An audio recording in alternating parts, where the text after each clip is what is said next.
There are 3 core pillars in tank combat: armor, mobility, and firepower. Obviously there are some other smaller facets, like responsiveness and visibility, but those are the main ones. With that in mind, it's kinda crazy how inconsistent firepower is in War Thunder. You would think that for a fundamental detail like that, nailing it would be their first priority, but there are some very odd choices that suggest otherwise. Whether it's the ammo itself or how it interacts with objects, certain ammo types can range from useless to overpowered. I can't remember a time when this wasn't the case, though I think the current situation is more unbalanced than it was in the past. There are so many topics to cover that I don't really know where to start, so I'll go with the area that annoys me the most: APFSDS. Nowadays, it's probably the most inconsistent ammo type there is. It used to be pretty nice to use, usually only taking one well-placed round to kill an enemy tank, and I'm sure you guys remember when it was like that too. Around the time the T80 BVM was added, APFSDS started to do less damage across the board. Before anyone says it, no. I'm not trying to imply it was an attempt to buff the BVM.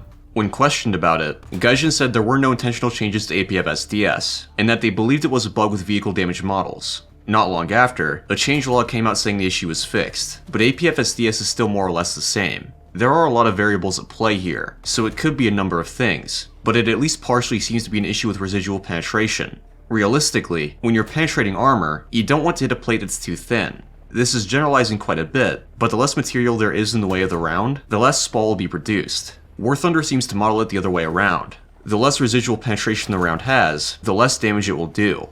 A separate but related issue is medium caliber APFSDS. In War Thunder, for every APFSDS round from 25 to 76mm, they get thrown into a single damage preset. This is obviously an incredibly wide range, and it makes using anything larger than a 40mm incredibly frustrating, especially since for most of these guns, they can't fire fast enough to make up for the low damage. These rounds do essentially the same damage. One is 75mm APFSDS, and one is 35mm Sabo. These should not be doing the same damage. That's pretty simple. Creating a separate preset for these rounds would be pretty easy, or an existing preset could be used. I found that this preset, AP Medium Caliber, worked pretty well, but it's meant for solid shot rounds, so it might scale in a weird way. To see how it works in different scenarios, I'll have to do more testing. When I messed around with it, it seemed to pretty much be perfect. It did less damage than a 105 or 85, but the spall actually killed things, instead of doing nothing.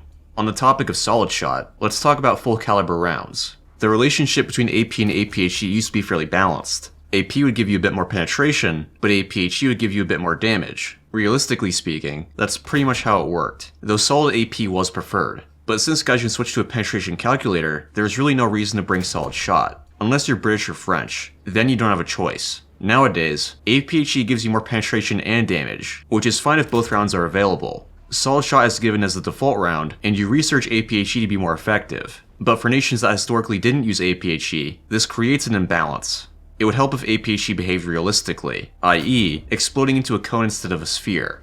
I failed to clarify this point in a different video, so yes, very large APHE would still be devastating, but for something like a 75, it isn't going to nuke the inside of a tank. And as a side note, Soviet APHE is outright better. It has insane angle performance, but just as much flat pen. This isn't very accurate. Soviet APHE was good against angles, but its flat pen suffered. And finally, volumetric shells. When this mechanic was introduced, I was a bit skeptical of it, and it seems like as time goes on, more people agree. Volumetric shells aren't a bad concept. In fact, in order to have volumetric armor, they're pretty much needed, but their current implementation isn't great. It's very easy for them to get caught between two plates, even though that issue was supposedly fixed. How many times have you shot the side of a tank, but because it glances the spawns near side skirts, it vanishes entirely? This obviously isn't very good for gameplay, and it isn't very realistic. Instead of just vanishing outright, the round should glance away. The round's hitbox should also be smaller than the actual diameter. Rounds like to deform and slip, so that would be a pretty simple way to model that behavior. Anyway, that's all I have to say. I hope you guys enjoyed the video, and I'll see you on the next one.